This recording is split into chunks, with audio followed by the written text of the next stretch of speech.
So we'll see if they choose to go for like Oracle is also a very strong laning hero. He's a strong laning hero. Did you say? Sorry. Yeah.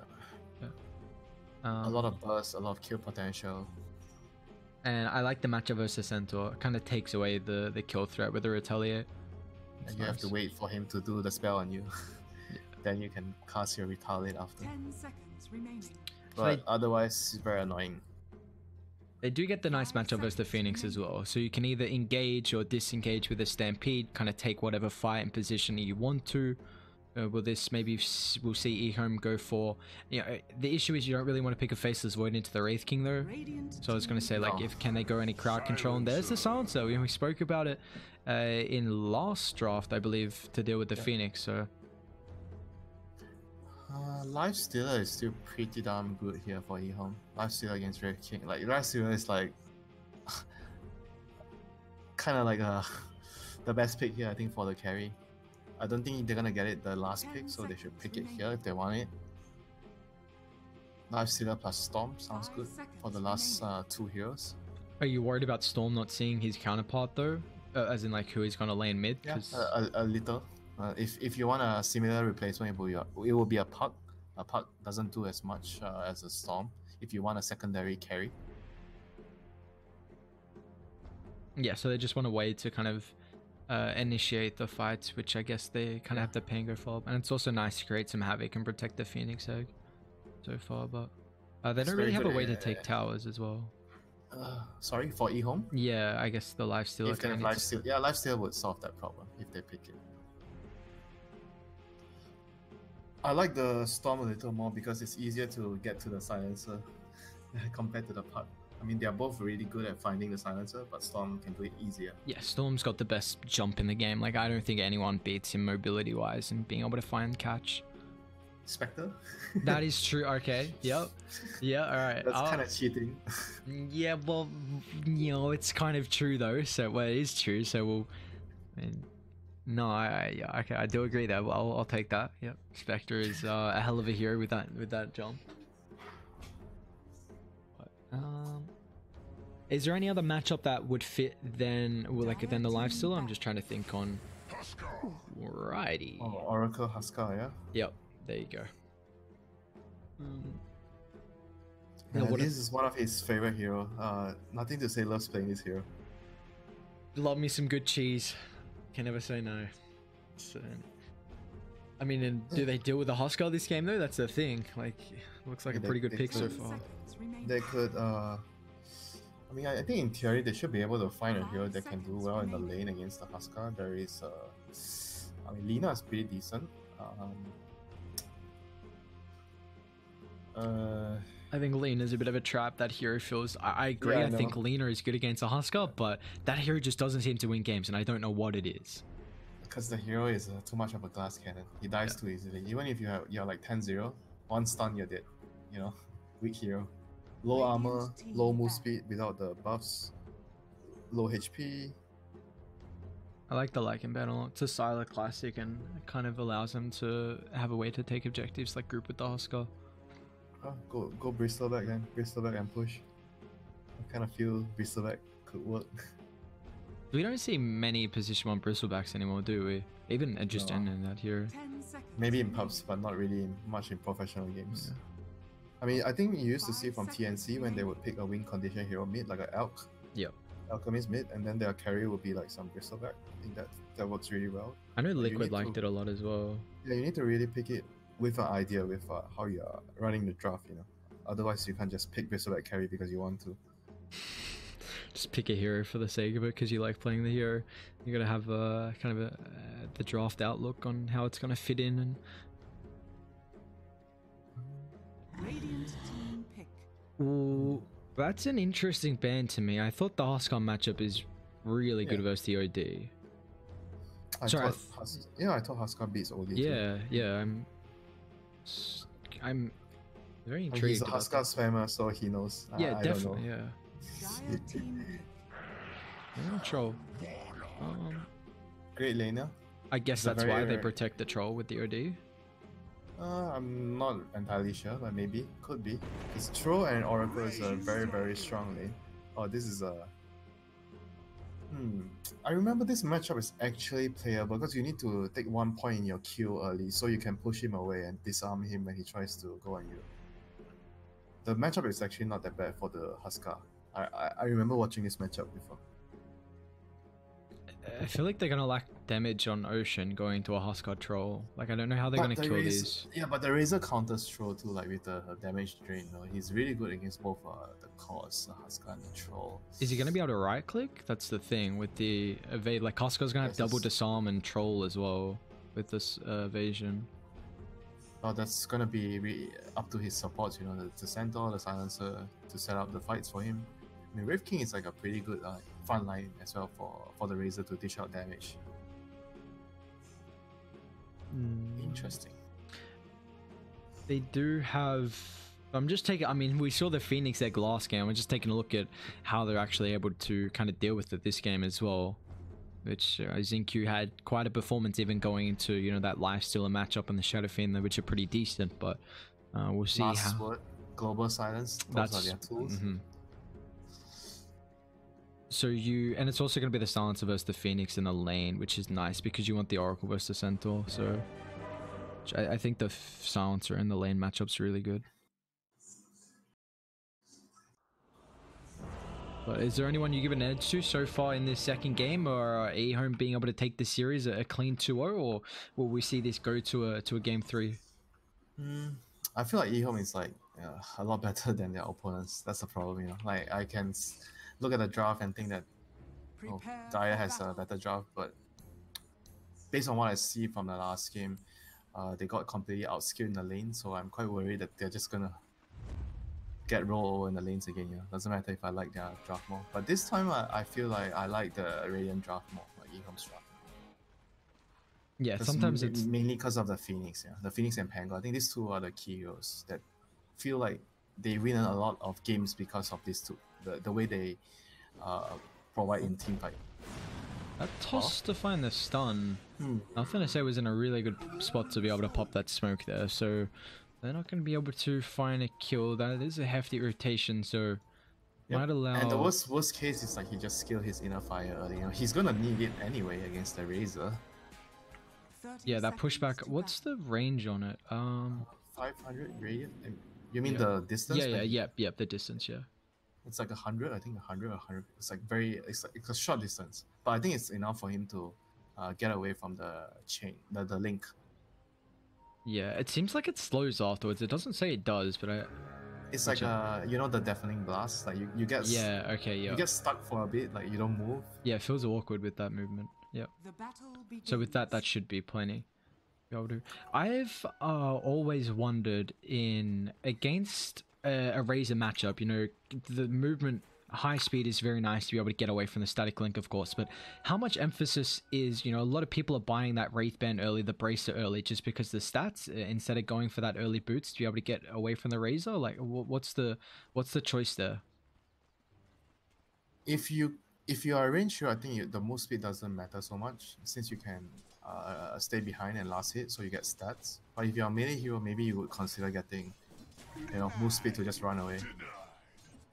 Yeah, I think apart from that, Huskar's gonna get tossed. This is gonna be a lot of nice body blocks as well.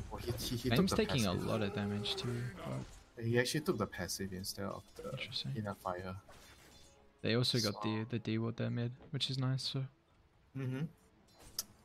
So again, they're going for this aggressive tri-lane, and the off-laner gets the safe lane again. Yeah, so Faith Beyond should be fine. I mean, and it's also... So the Oracle's not against the Centaur, which I thought it might be, and the Phoenix isn't. I guess it just dodges the Phoenix Silencer, but they're actually... Silencer's taking a lot of damage here, that lucky shot proc. Nice couple of body blocks from the Wraith King, but... Even then... Lightstone. Very, very painful. Silencer has very little armor, so there's a lot of damage there. Oh, Tiny is still camping this Huskar, you know. Like this is a problem, right? When you have a position for Phoenix, the Phoenix doesn't really want to mirror the Tiny, but I think he has to. If the Huskar can't really go out and farm, he has to move to middle and just mirror the Tiny's movement. He's TPing. He's going to now. Should Sylar be able to lane find against the Centaur though? Yeah.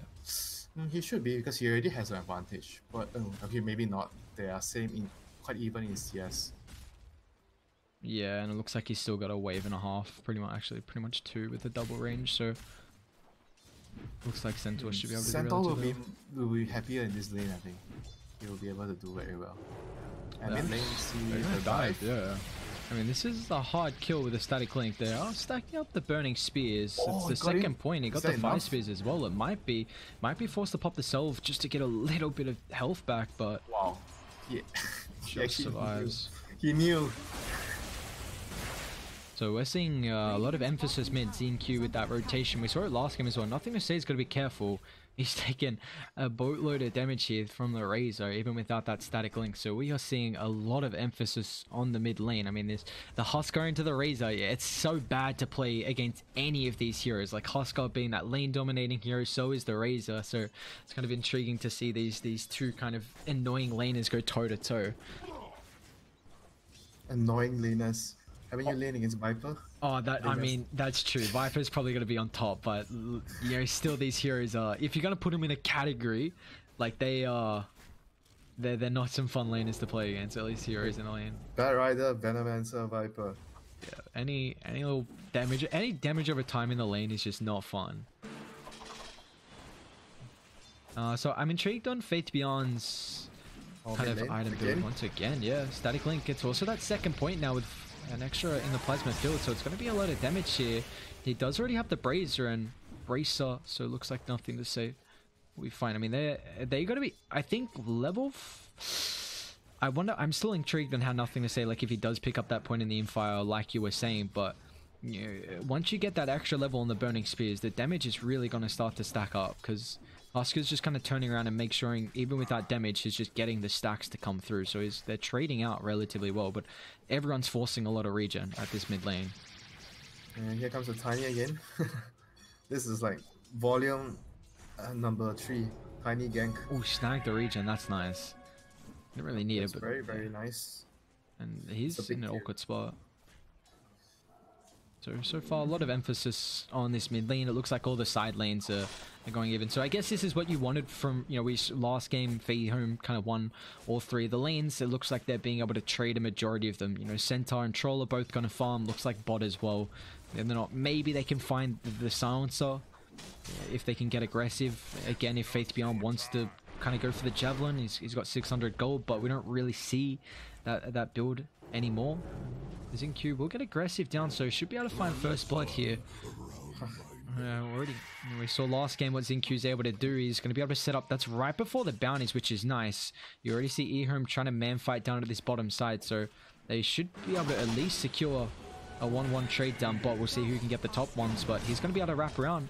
XMY knows around about where the Phoenix is, instead runs towards the Oracle. Faith Beyond should have his trade here, but the Purifying Flame Seals are starting to add up there. So XMY nicely done. They will be able to find the kill. There's still some bounties top. Looks like Siler's going to go and try and grab some of these. He's already shoved out the waves, so should be able to give him some time to do so. Yep, Oh, and they lost the I mean- courier. That was a bottle as well on Faith Beyond. I mean, not the biggest deal. Yeah, he's for right now. yeah.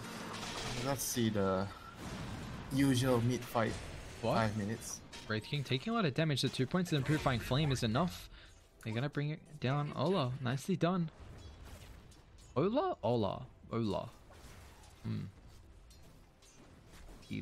Either or. Wraith King also does work, but it's a nice little start for them. They do have a very minimal net worth advantage, but it's not really too much emphasis. You can't go wrong if you just say the hero name, yeah. Yeah, that is true. Can't go wrong. Once again, here we go. There's so much movement mid, but they've got the Stampede. It's going to help set up, and now with the toss further back, nothing to say. He's relatively tanky now with the disarm as well, but it doesn't help against the static link. You still do get the right clicks coming through. It's really awkward mechanic. I wonder, I mean, it's really weird how the disarm doesn't prevent the right click, so to say. I don't know what you'd call it from the static link and how you describe that. Auto attack. Well, Like yeah. a side gunner, right? The gyro agony. Auto attack, that does. And he's got the level 6 now as well, so I mean, you see this mid matchup, nothing to say. 15 last hits. I mean, Razor's still only got 21. I guess it's just kind of they've been back and forth constantly, but They're just trying to kill each other rather than creeps, you know. Yeah, we're just kind of brawling right now. Pretty happy with this. Both supports down bot are pretty low. Catapult is still alive. Faithbeyond's kind of diving the tower here.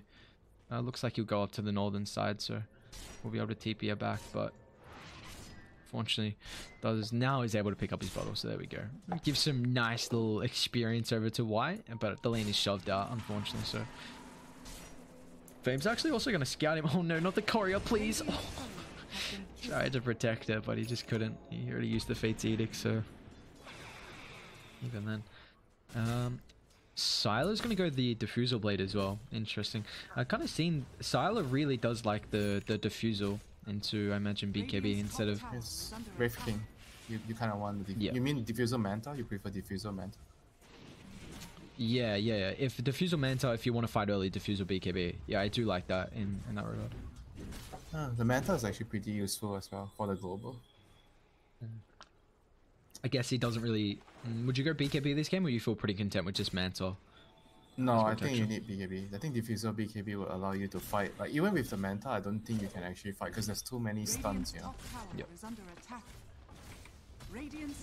And And here we see, I mean, already the Vanguard picked up, so Sylar's just kind of losing his tower here.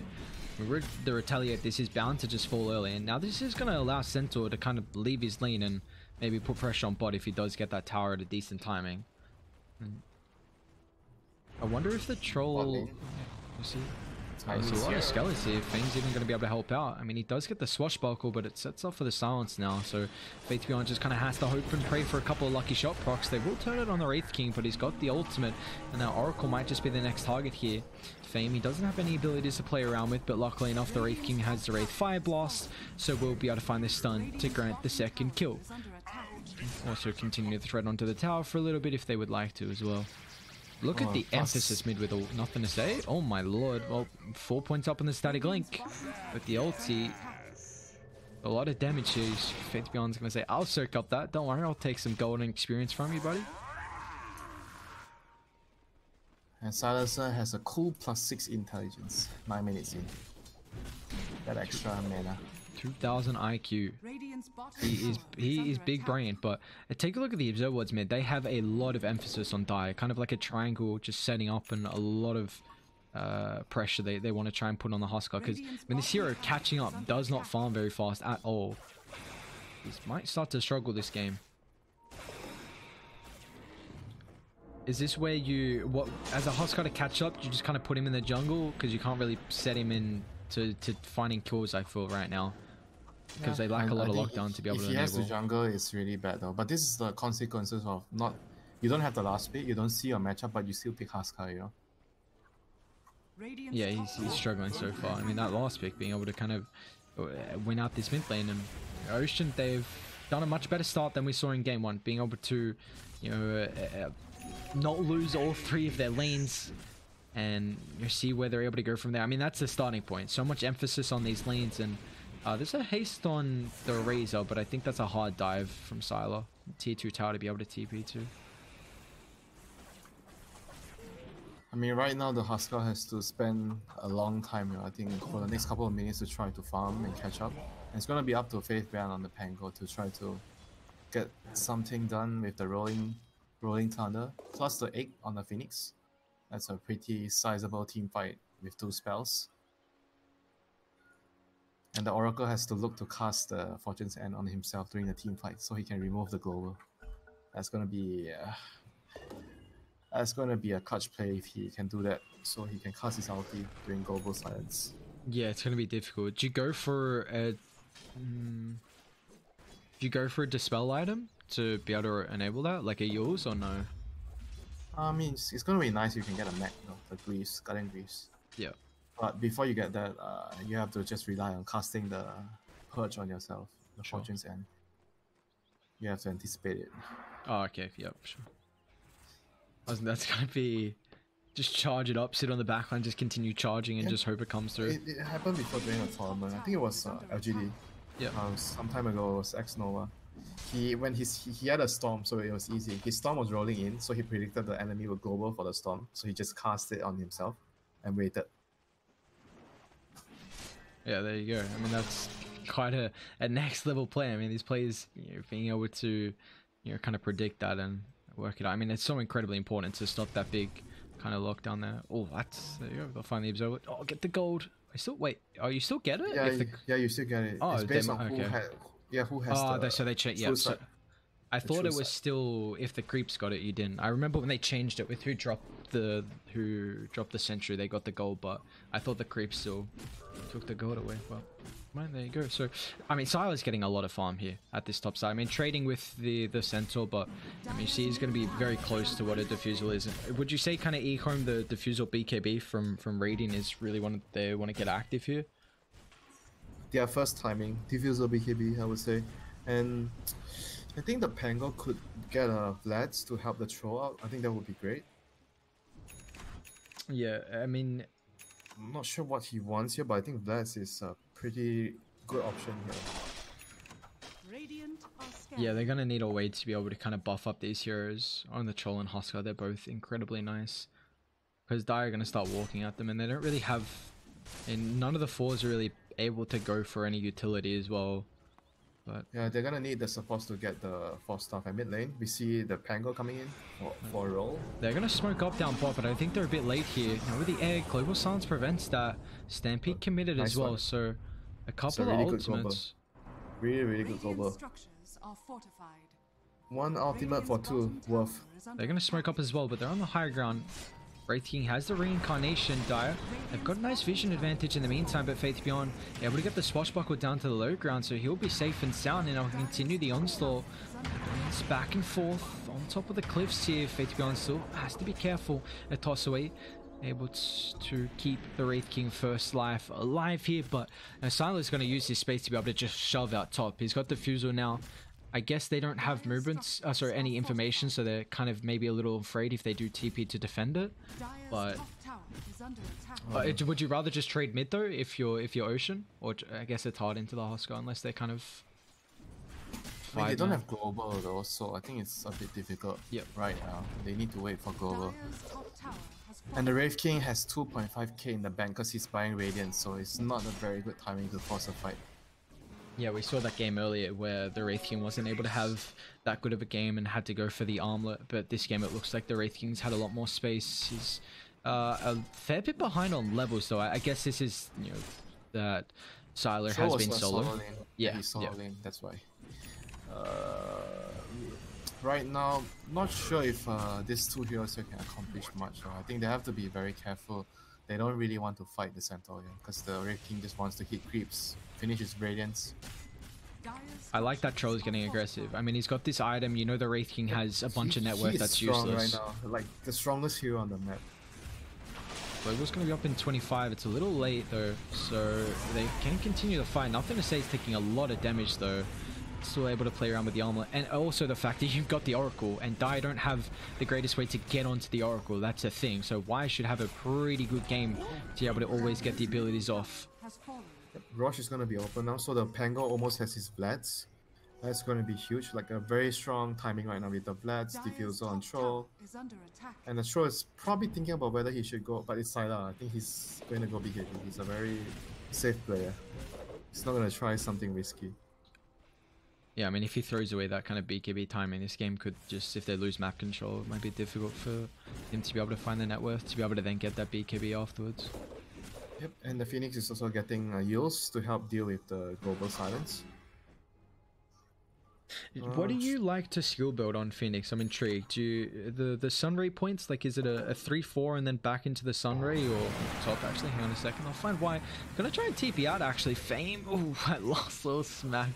Brings him down. The abilities are on cooldown, so usually you go for the Sunray build. Like you leave the dive maybe maximum at level 2, but I think because he's up against the silence, so he feels like he's not gonna be able to channel the Sunray.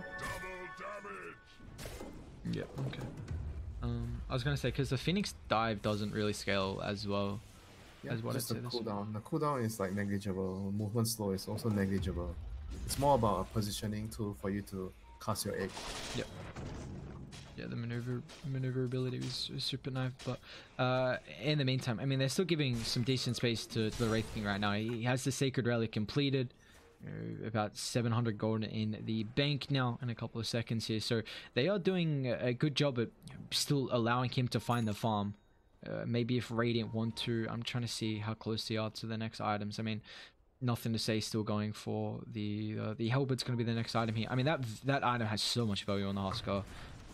It's the amplification in the lifesteal. But would you like to see Radiant smoke up because of that the Wraith King doesn't really have a whole lot of impact right now?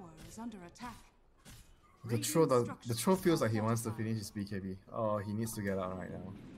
Trying to hunt I think him here. they're gonna wait for the BKB because it's still risky, you know. If you don't have BKB, even though Wraith King has no radiance, you take a fight, you get caught by the global.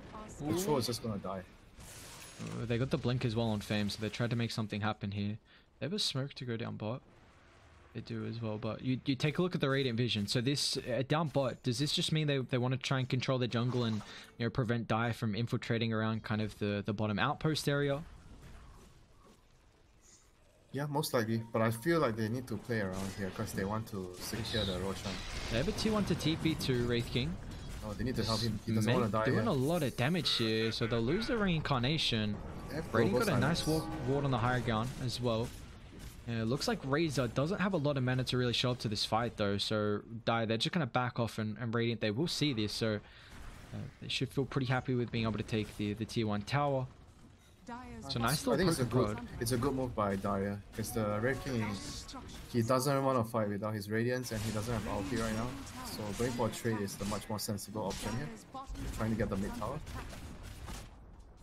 Yeah, they will be able to do this, so they'll trade tier 1 towers. It's all down now throughout the game. Both teams in a spot. You know, the net worth lead is not as high as what we saw last game, so a much, you know, the laning stage performance from Ocean being able to transition this. We haven't had too much action, but both teams trying to hit their timing. You know, the Diffusal Blade BKB from the Troll Warlord, that Wraith King Radiance is the big one for Dire as well. So they are closing on the Razor BKB as well. I wonder if we'll kind of see the farm with the Radiance, and then once they get the BKB on the Razor, they might fight it down bot. Here goes another poke and prod, however, right next to the tier 2 tower. They'll try and pop the Stampede, but a couple of Roops will not allow him to disengage fast enough. That's a big kill. They were really lucky though. If they didn't get the root, I think with the Stampede, the Red King would have actually been fine there. And that's, yeah, now down for about 30 seconds here. They use the Stampede. Love me some good RNG to be able to find a kill in that regard. And now Silas closing on his own BKB as well. So Radiant find a couple of kills across the map. We only got 9 already, about to be 20 minutes into the game. But Radiant being able to find these nice items. What is Phoenix going back for this? No, he's got the use. Okay. Oh, he's got the Philosopher's Stone. That's a nice item. Oh, the dream. That's a wet dream, man. That's a perfect item. Wet dream for a Phoenix. Give me a Philosopher's Stone. Unfortunately, it doesn't give no experience stat here. I mean, that'd be, of course, that'd be broken as anything. But Phoenix loves some good experience. But here we go. BKB. They're going to try and take a fight around the 10-minute interval with the bounties down bot. It should be one outpost apiece. I got some really nice vision up on the high ground as well by that bounty, but they won't be able to snag it. So see what they're able to provide here so far, but just give the Phoenix all the books, all the tombs, then he's gonna get the level 12. There you go. It just has he's got it coming out now. Who do you favor right now? Like this stall, who is happier with finding the farm and the items? I think the longer the game goes, it's actually better for Dire. I think the Wraith King can out carry everyone with the Razor backing up and the Stampede as well in the team fights. But he needs to get to that crucial level 20 so he can deal with the mana burn from the troll. It's gonna be a long way to go. Yep. He's going for BKB. Mid? They're gonna try and force out the Stampede here. Silas, unfortunately, not really getting a route here, so... I'm not sure if BKB is a good choice here for the Red King though. That's rather early. It's like way too early.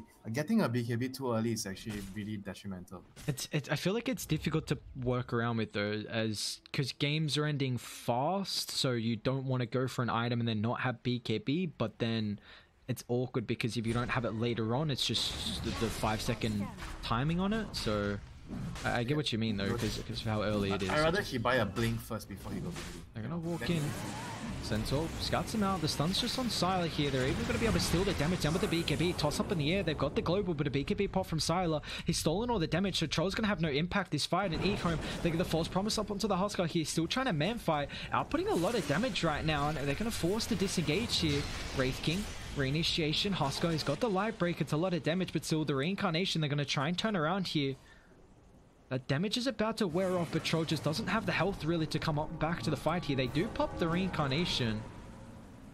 They might be content with going back to Roshan potentially with the global on cooldown. They did use the rolling thunder on the false promise, but that's kind of the big ultimate. They can defend that area. And the BKB was also used by Razor, so Dive got a nice ward in the area. Well, a lot of good vision in the area, I should say, but I don't think Daya can contest this area. If they go, they're gonna die. They're gonna lose the fight. And it looks like they won't.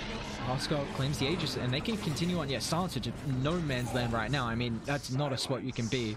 I guess at least they don't find anyone else after claiming the Aegis, but I mean, now this is the first big one, and you give it to a Huskar who thrives off having first Aegis. Just try and get all the outer towers, get map control, and further this network lead until the second Roshan. And now, are they going to be able to kind of shrink out the map as we see mid ping cleared? Swashbuckle's on cooldown. They're going to try and chain lock him into place, but unfortunately Centaur just can't get in range. H1 will even turn it around, get a little bit of poke and prod with the rolling thunder, but just mainly just annoying the die lineup here. So they feel like they want to continue on here, and with the rolling thunder, it's not the biggest cooldown, but the fact that you have the Aegis and you know the reincarnation is cooldown for another about 40 seconds if they've got the timing. Is that something you time, the reincarnation? Like, do you time these big ultimates in games like these, or? You try to. I mean, if you can, it's good. Like every spell, like Global Silence, the Egg. Back off the side, Fame tries to find the initiations, and now it's going to allow the Centaur straight on top of the Huskar here. He does have the Stampede to try and disengage. Razor's going to TP into the middle fight here. Drains up Silas, got the BKB. He's actually going to try and TP out of bot. So Radiant, this is a full retreat right now, but Huskar, no man's land, back behind the tier 2 tower. Nice use of the toss. Radiant, how do they help him out here? Wyatt has the ultimate. Nice zoning power coming through from the Wraith King, pushing him further and further away. They'll even use the global silence, but the Huskar is incredibly tanky, but not tanky enough, and now they even find the Oracle off to the eastern side. Fame, nice catch from him. They'll lose 2, even that second life as well. I think they could have taken the fight though. I don't think Silas should have BKB TP out. I think they were strong enough because the Huskar wanted to fight. He had Aegis, and they had a really good position, like a choke point. Like they were around the high ground. They were in a really good position in my opinion. So his team was like kind of ready to take the fight, but Troll didn't want to fight. Yeah, they just weren't on the same page. Because he got drained, like, but I think that he didn't really need to dish out damage that fight. His team is gonna be able to carry and do the damage because of the position they had. They need a force off, it feels like, to enable Troll. I mean, Silas just getting linked every fight, and they have no way to kind of maneuver the Wraith King out with the lack of lockdown. But who can go for it though? Like, Oracle's not really going to get the items. Like, a force off on Phoenix kind of feels, yeah, like it doesn't feel great. But I think it's good though, this game. They need to buy one. The Oracle can't afford one. I think the Phoenix doesn't really need... I mean, the Vessel is kind of nice, but I don't think he really needs it. Yeah, the Vessel doesn't feel like, you know, it's that power thing against like the Timbersaw or you know, become one of those like mass strength heroes as well to deal with. I'm kind of intrigued about that item build this game. I mean, it is really nice on the Phoenix, don't get me wrong, but even then, he's also going to go Shivas next. Okay. But, I mean, it just... What is Troll's movement speed? Actually, 400, but Brazer's always got the Storm Surge to kind of play around with, and especially once he gets the Sundun Yasha. So, I mean, we see that Network Lead is not really being able to transition too far. The big thing is that they lost the Ages and couldn't really take more outer towers with it, which is the big thing. I mean, yeah, that's why I felt like it was a really important moment in the game when the Troll BKB and TP and his team wanted to fight. It actually changed the face of the game a lot. Like, EHOME were in a lot of control when they had the Aegis and for 10-second BKB on or 9-second BKB on Troll before that. But right now, I think Daya is pretty happy about what has happened, what has transpired in the game. They have BKB completed on the Grave King. He's not going Blink though, but I feel like he needs to have the Blink. It's pretty good to be able to jump the Oracle. Yeah, right now they need a way to find the Oracle. I mean, the Stampede is always nice. You just kind of brute force your way forward. But still, I still think the dagger is very important for the Wraith King here. They're gonna do a smoke, right? Smoke and invade bottom. The lane's slightly pushing in, but nothing to say is doing a good job at being able to shove that out, so they don't really have a threat of taking a tower. There is an MK picked up on Troll here, and nice scan as well. They're going to be able to find a slither of the heroes sliding on through here, so... Yep, he has BKB right on the Husker. Let's see, enough money. They know where they are. They pinged out the Pango because it got hit by the Eye of the Storm. The They want to unstable wait current. for the BKB on the Husker. He's a little bit short, 100 gold, 150 gold. Do they smoke once they get it? Is there a place you go to, or do you wait till kind of the outpost timing to smoke to maybe like a bounty? I don't think they should wait anymore. They should go. Like the longer the game goes, I think it actually favors the Wraith King Razor and Centaur Tree a lot more. Centaur. They might force out the Stampede. There's no more follow-up. There's a Lotus Orb on the Pango, so I guess you just chalk out the Lotus and kind of hope that he... I mean, you put it on the Troll and you feel pretty content with just enabling him. Like, it's also a really nice way to be able to dispel off the Global Silence on anyone if need be. You can put it on the Oracle as well, and then Oracle can just kind of false promise someone, I suppose, in that route. But I think it's super nice as well. You know, they don't have a 4-staff, so it's I don't know if I'd say it's kind of like a mediocre force. You know, it's just being able to deal with the static link. I think is nice in that regard. But Syla's making a play up top here. They're closer to the Dire base, so Syla's in trouble, and he's going to have to pop something here to stay alive until Radiant can get in the area, but they got the chain locked down.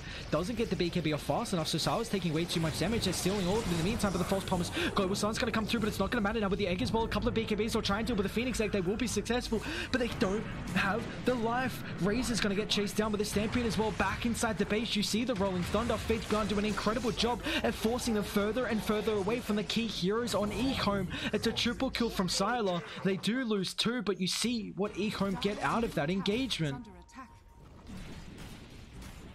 That was like a really clutch false promise as well, keeping the Troll alive.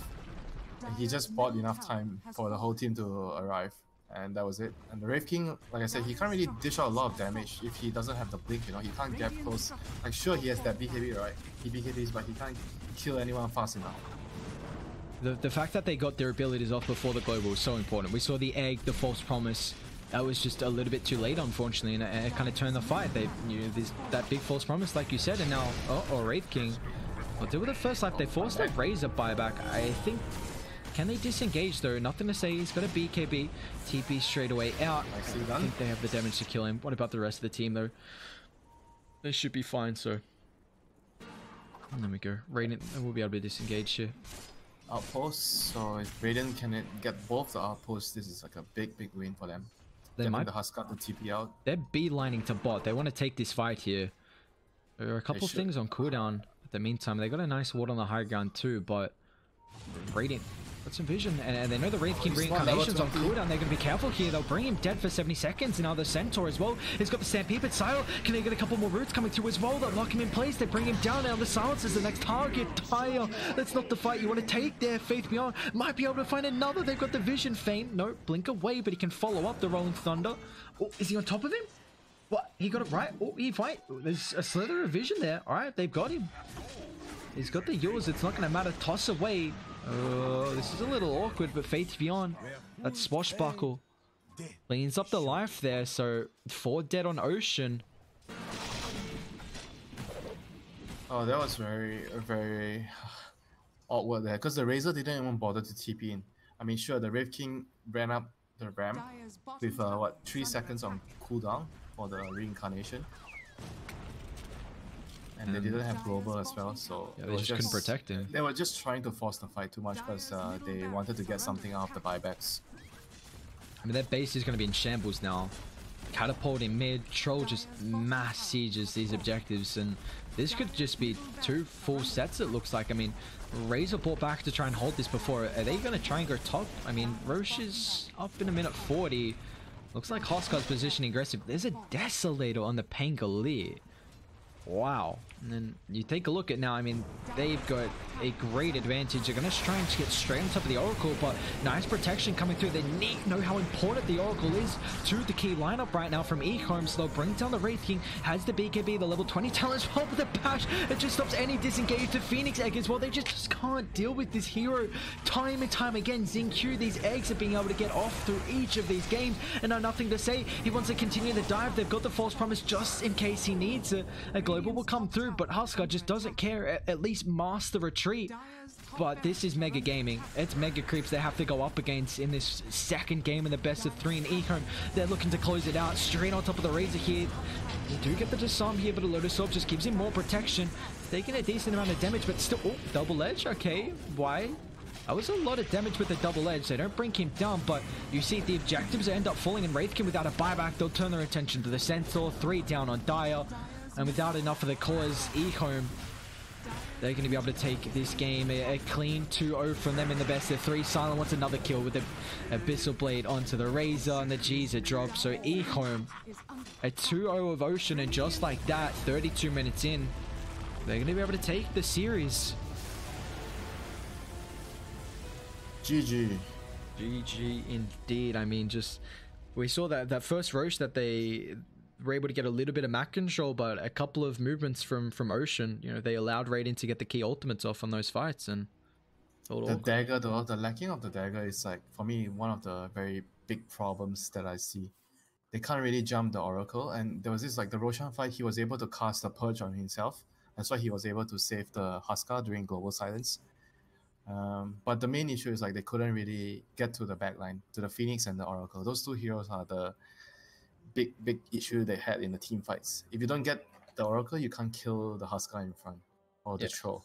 We saw the Storm earlier today for that kind of catch potential, and we were kind of thinking about maybe the last pick. I mean, I think the Razor did really well in the lane, and at least to kind of deal with the Huskar. And there's no way they could have fit a Storm anyway with a Huskar there, but it just showed the lack of being able to get onto the backline supports, which just enabled the EHOME's team fight lineup and being able to take this. The blink on the Wraith King is like the biggest, for me, it's the biggest problem. They didn't have a gap close on Wraith King, and he's supposed to jump in because the Centaur itemized towards being like a front line, being a body. Maybe he could also buy a blink, but I think Wraith King needed to blink in, stun, then they could global and take the fight from there, you know. Like they will always react. If you look at the fights and you remember how it happened, it's always like, oh, the Pango is coming in, or the Phoenix is coming in, then he pops his global, you know. It wasn't like the Dire side trying to take the fight with the Tiny or the Wraith King, and then they global after that. It was always like defensive. Yeah, it was a couple seconds after when EHOME were kind of starting to turn around with the global. But with this being said, that's it for us tonight. We have 2 best of 3s. They were all clean 2-0s. EHOME taking down Ocean, and we saw earlier on today as well with Sparking Arrow 2-0ing PSG LGD. So that's it for us. A little bit of a fill-in tonight, but I do appreciate everyone tuning in. Thank you to Winter as well. It was a pleasure. I hope you guys all enjoyed the Dota so far. Tonight you guys are going to have more action. Tomorrow it's going to be Asta up against Sparking Arrow and Invictus Gaming up against EHOME as well. So 2 more best of 3s for that. But that's it for me. Winter, anything else before we say our byes? Nope, I'm just happy with the Dota today. I think some of the games were stompy, but there were a lot of like great plays, and we learned a lot about how the meta is developing throughout the games today. Yeah, it's a heavy emphasis on the lanes and being able to transition that into a later kind of the mid-game advantages. And with that being said, that's it from us tonight, guys. I do appreciate everyone tuning in. Please stay safe, and a lot of incredible Dota going on as well at the moment. So we'll see you guys tomorrow for the continued China Dota Association, and that's it.